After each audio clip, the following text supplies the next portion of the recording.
श्री शिवाय नमस्तुभ्यम, हर हर महादेव। दोस्तों, सावन महीने का पवित्र महीना चल रहा है। तो आपको अगर आपके घर में या आपने रुद्राक्ष गले में पहन रखा हो तो आपको ये 5 गलतियां भूल कर भी नहीं करनी है। चाहे कुछ भी हो जाए, लेकिन 5 गलतियां नहीं करनी है आपको, नहीं तो भगवान महादेव क्रोधित हो जाएंगे, क्योंकि महादेव को रुद्राक्ष बहुत ज़्यादा प्रिय है। तो हम आज आपको आसान उपाय बताने वाले हैं जिनसे आप इन 5 गलतियों से बच सकते हो। जिनमें दोस्तों ये गलतियां भूल कर भी नहीं करनी है। ध्यान से समझिए इस वीडियो को, पूरा आपको प्रैक्टिकल करके दिखाया जाएगा कि आपको क्या क्या चीज़ों से बचना है, क्या क्या गलतियां नहीं करनी है। दोस्तों, करना क्या होगा, सबसे पहले अगर आप चाहते हो कि अगर आपने एक बार माला उतार दी और आप वापस पहनना चाहते हो उसको, या आप अपने गले में हाथ में वापस उसको डालना चाहते हो, तो आपको करना क्या होगा। ध्यान से समझिए कि आपको करना क्या है। आपको सबसे पहले रुद्राक्ष को दूध के अंदर डालकर फिर उसको उसमें से निकाल कर आपको सरसों के तेल में डालना है। सरसों के तेल के जो भी डिब्बा हो आपके घर में, सरसों का तेल जहाँ पर भी रखा हो, उसमें डालने के बाद उससे होगा क्या कि जो शिव महापुराण कहती है कि उससे रुद्राक्ष में बल प्राप्त होता है। बल प्राप्त होने से आपके शरीर में बीमारियां बढ़ती है। बीमारियों को रुद्राक्ष धीरे धीरे खत्म कर देता है। इसलिए रुद्राक्ष को उतारने के बाद इस तरह से उसको सिद्ध करके पहनने से आपके बीमारियां नहीं लगती है। दोस्तों, अगर आप रुद्राक्ष का पानी पीते हो तो रुद्राक्ष का पानी पीने से भी बहुत ज़्यादा फायदा होता है। रुद्राक्ष का पानी पीने से बीमारियां नहीं लगती है। इस बात का विशेष ध्यान रखिए कि रुद्राक्ष का पानी पीने से बीमारियां नहीं लगती है। और आपको करना क्या होगा, ध्यान से समझिए कि आपको 5 गलतियां भूलकर भी नहीं करनी है। चाहे कुछ भी हो जाए, लेकिन आपको 5 गलतियां नहीं करनी है। आपको करना क्या होगा, ध्यान से समझिए इस बात को। अगर आप कहीं पर भी किसी की भी मृत्यु में या शमशान घाट में जा रहे हो तो आपको वहाँ पर रुद्राक्ष पहन कर नहीं जाना चाहिए। ध्यान से समझिए इस बात को कि आपको जहाँ पर भी आप किसी के भी शमशान घाट में किसी के भी मृत्यु में जा रहे हो तो वहाँ पर आपको रुद्राक्ष पहनकर नहीं जाना चाहिए। दूसरा, अगर आप कहीं पर भी किसी भी बच्चे का जन्म होता है तो जहाँ कहीं पर भी किसी भी बच्चे का जन्म होता हो वहाँ पर भी रुद्राक्ष पहनकर नहीं जाना चाहिए। भगवान महादेव कहते हैं कि जहाँ पर बच्चे जन्म पैदा होते हैं वहाँ पर रुद्राक्ष पहनकर नहीं जाना चाहिए।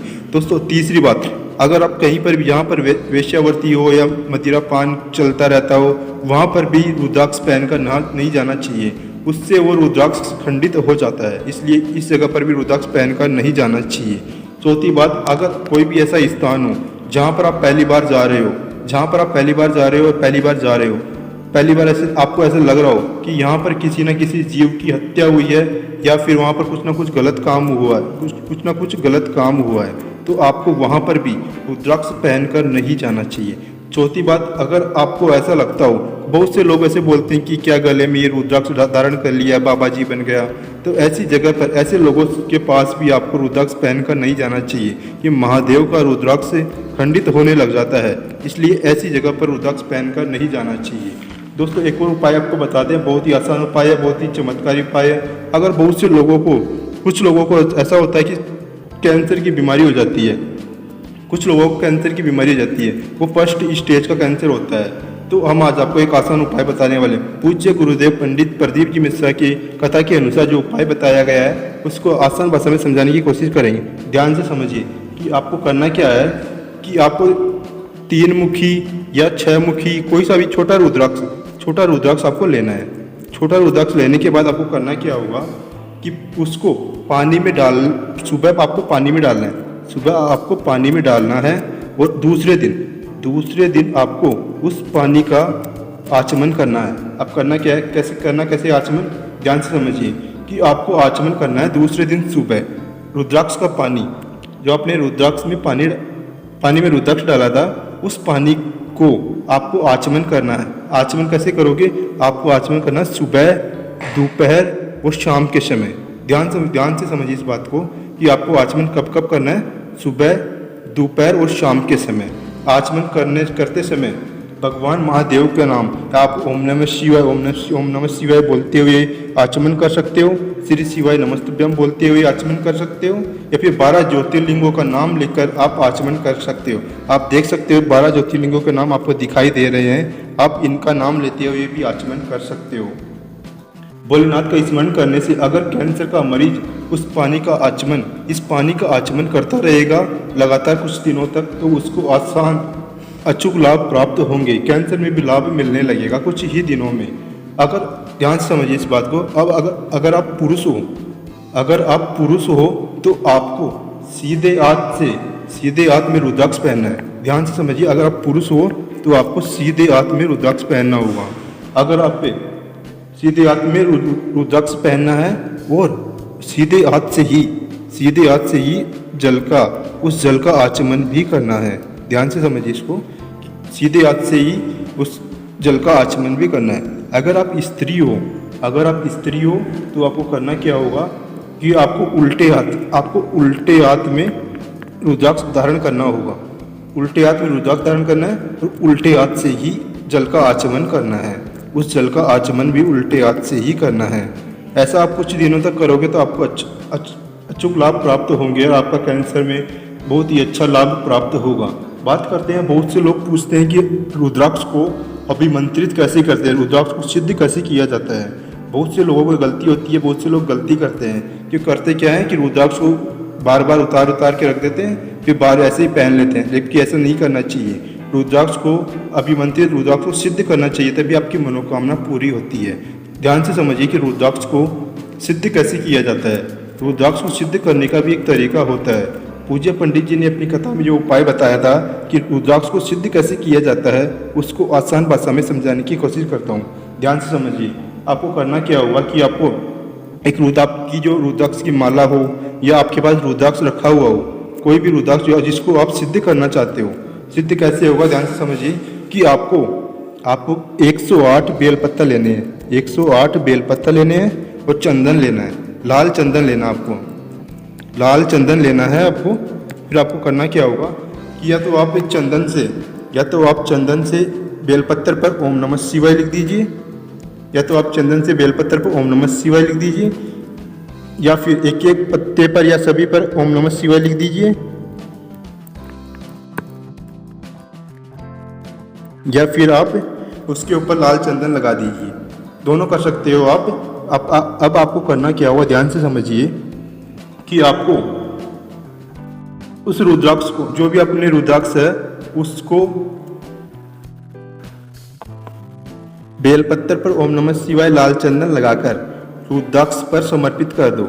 रुद्राक्ष पर समर्पित करने के बाद में रुद्राक्ष को निकालकर आपको करना क्या होगा कि जो भी तेल का एक वो है, सरसों का तेल लेना है। एक कटोरी में सरसों का तेल लेना है, उसमें आपको रुद्राक्ष ऐसे कैसे डाल देना है, जिस तरह से इसमें डाला हुआ है वैसे कि वैसे रुद्राक्ष के अंदर डाल देना। अगर आपके पास माला हो तो माला डाल सकते हो, या आपके पास एक रुद्राक्ष हो तो आप एक रुद्राक्ष डाल सकते हो। अब आपको करना क्या होगा कि इस सरसों के तेल में से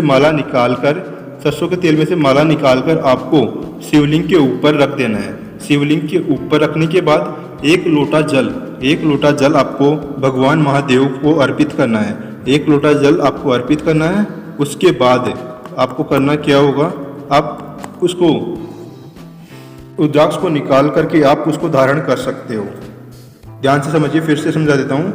आपको करना क्या है, जो भी आपके पास रुद्राक्ष की माला हो या रुद्राक्ष हो, उसको लेना है और 108 बेलपत्ता लेना है। 108 बेलपत्तर पर आप ओम नमः शिवाय लिख दीजिए, लाल चंदन से लिख दीजिए, लाल चंदन लगा दीजिए 108 बेलपत्तर पर। अब आपको करना क्या है कि सरसों का तेल लेना, कटोरी के अंदर सरसों का तेल लेना है और उसके अंदर जो रुद्राक्ष की माला हो या रुद्राक्ष हो उसके अंदर डाल देना है। फिर उसमें से निकालकर उस माला को सरसों के तेल में से निकालकर शिवलिंग पर रख देना है। शिवलिंग पर रख देने के बाद में एक साफ लोटा जल उसके ऊपर अर्पित कर देना है। अर्पित करने के बाद में आप उस माला को उठाकर आप उसको पहन सकते हो। दोस्तों ध्यान रखना चाहिए कि कभी भी माला को बार बार उतार कर नहीं पहनना चाहिए। इससे क्या है, माला खंडित होने लग जाती है और हमें कभी भी उसके लाभ प्राप्त नहीं होते। ध्यान से समझिए इस वीडियो को, फिर से आपको समझा देता हूँ कि क्या क्या किया है हमने इस वीडियो में। अगर आप 5 जगह पर भूलकर भी आपको ये माला पहनकर नहीं जानी चाहिए। सबसे पहली जगह है कि जहाँ पर किसी की भी मृत्यु हो रही है, शमशान घाट में आपको रुद्राक्ष की माला नहीं पहनकर जानी चाहिए। दूसरी जगह है जहाँ पर किसी भी बच्चे का जन्म होता हो, वहाँ पर भी रुद्राक्ष की माला नहीं पहनकर जानी चाहिए। तीसरी जगह है कि जहाँ पर वैश्यावृत्ति हो या मदिरा पान होता हो वहाँ पर भी आपको रुद्राक्ष की माला नहीं पहनकर जानी चाहिए। चौथी जगह है कि जहाँ पर ऐसी जगह जहाँ पर आप पहली बार जा रहे हो या अज्ञात जगह हो, जहाँ पर आपको लगता है कि यहाँ पर कुछ ना कुछ गलत हुआ है या फिर किसी भी जीव की हत्या हुई है, तो उस जगह पर अभी आपको रुद्राक्ष की माला नहीं पहनकर जानी चाहिए। चौथी जगह ऐसी जगह होनी चाहिए जहाँ पर आपका अपमान होता हो, वहाँ पर भी रुद्राक्ष पहनकर नहीं जाना चाहिए। बहुत से लोग बोलते हैं अगर कि आपने क्या धारण कर लिया बाबा जी जैसे लग रहे हो रुद्राक्ष धारण करने के बाद, बहुत से लोग बोलते हैं, लेकिन उस जगह पर भी आपको रुद्राक्ष पहनकर नहीं जाना चाहिए। अपने दूसरी बात बताइए कैंसर के मरीजों के लिए, ध्यान से समझिए फिर से समझा देता हूँ। जो भी कैंसर का मरीज होता है, या वो स्त्री हो या पुरुष हो, उसको करना क्या होगा कि जो भी कैंसर का मरीज है उसको 3 मुखी रुद्राक्ष या 6 मुखी रुद्राक्ष, जो भी छोटे रुद्राक्ष होते हैं उनका जल का आचमन करना है। अब जल का आचमन कैसे करना है, ध्यान से समझिए कि जल का आचमन कैसे करना है। जल का आचमन करना होगा आपको सुबह के समय आपको अपने रुद्राक्ष को जल के अंदर डाल देनी है। जल के अंदर डाल देने के बाद में दूसरे दिन आपको सुबह दोपहर और शाम तीनों समय आपको पानी का जल का आचमन करना है। आचमन कैसे करना है, आपको आचमन करते समय ओम नमः शिवाय, श्री शिवाय नमस्तुभ्यम या फिर 12 ज्योतिर्लिंगों के नाम लेते हुए जल का आचमन करना है। आपको 3 समय जल का आचमन करना है। यह बात वैज्ञानिक से भी प्रूफ हो चुकी है कि रुद्राक्ष के पानी में बहुत ज़्यादा ताकत होती है और ये फायदेमंद होता है कैंसर के मरीजों के लिए भी। ध्यान से समझिए, अगर आप पुरुष हो, अगर पुरुष को कैंसर है या आपके फैमिली में या किसी में कहीं पर भी आपके पास आप किसी को भी जानते हो जिसको कैंसर हो, तो आपको करना क्या होगा कि अगर वो पुरुष है तो आपको सीधे हाथ में रुद्राक्ष की माला धारण करनी होगी। सीधे हाथ में रुद्राक्ष की माला धारण करनी होगी। उसको सीधे हाथ से ही जल का आचमन करना होगा। अब बताता हूँ कि स्त्रियों के लिए क्या करना होगा। अगर कोई स्त्री को कैंसर है तो उसको उल्टे हाथ में रुद्राक्ष की माला पहननी चाहिए। और उल्टे हाथ से ही जल का आचमन भी करना चाहिए। बहुत से लोग गलती क्या करते हैं कि रुद्राक्ष को बार बार उतार के पहनते रहते हैं कि रात के सोते समय उतार दिए, सुबह उठ के पहन लिया, लेकिन उनको ऐसा नहीं करना चाहिए। उनको पहले अगर रुद्राक्ष को आप उतार कर दोबारा पहन रहे हो तो उसको अभिमंत्रित या सिद्ध करना चाहिए। अभिमंत्रित या सिद्ध जरूर करना चाहिए। ध्यान से समझिए सिद्ध कैसे करते हैं। सिद्ध करने के लिए आपको 108 बेलपत्र की जरूरत पड़ेगी और लाल चंदन की जरूरत पड़ेगी। उसके ऊपर बेलपत्र के ऊपर आप ओम नमः शिवाय लिखना है। सभी बेलपत्र पर 108 बेलपत्र पर ओम नमः शिवाय लिखना है। फिर करना क्या है, ध्यान से समझिए। आपको जो बेलपत्र पर आपने 108 बार ओम नमः शिवाय लिख दिया है, उस बेलपत्र को और चंदन लगाकर रुद्राक्ष के ऊपर रख देना है। फिर करना क्या होगा, ध्यान से समझिए कि रुद्राक्ष को उठाकर आप सरसों के तेल की कटोरी के अंदर उसको रख देना है। फिर उसको उठाकर उसमें से निकालकर शिवलिंग के ऊपर रखकर 1 लोटा जल उसके ऊपर चढ़ा देना है। इससे वह सिद्ध हो जाएगी और आप उसको दोबारा धारण कर सकते हो। दोस्तों यही करना चाहिए। बहुत से लोग गलती कर देते हैं कि रुद्राक्ष को उतार के रख देते हैं, दूसरे दिन फिर से पहन लेते हैं। उनको ऐसा नहीं करना चाहिए। दोस्तों वीडियो अच्छा लगा तो वीडियो को लाइक कीजिए, ज़्यादा से ज़्यादा शेयर कीजिए। ऐसे ही वीडियो देखने के लिए चैनल को सब्सक्राइब कीजिए।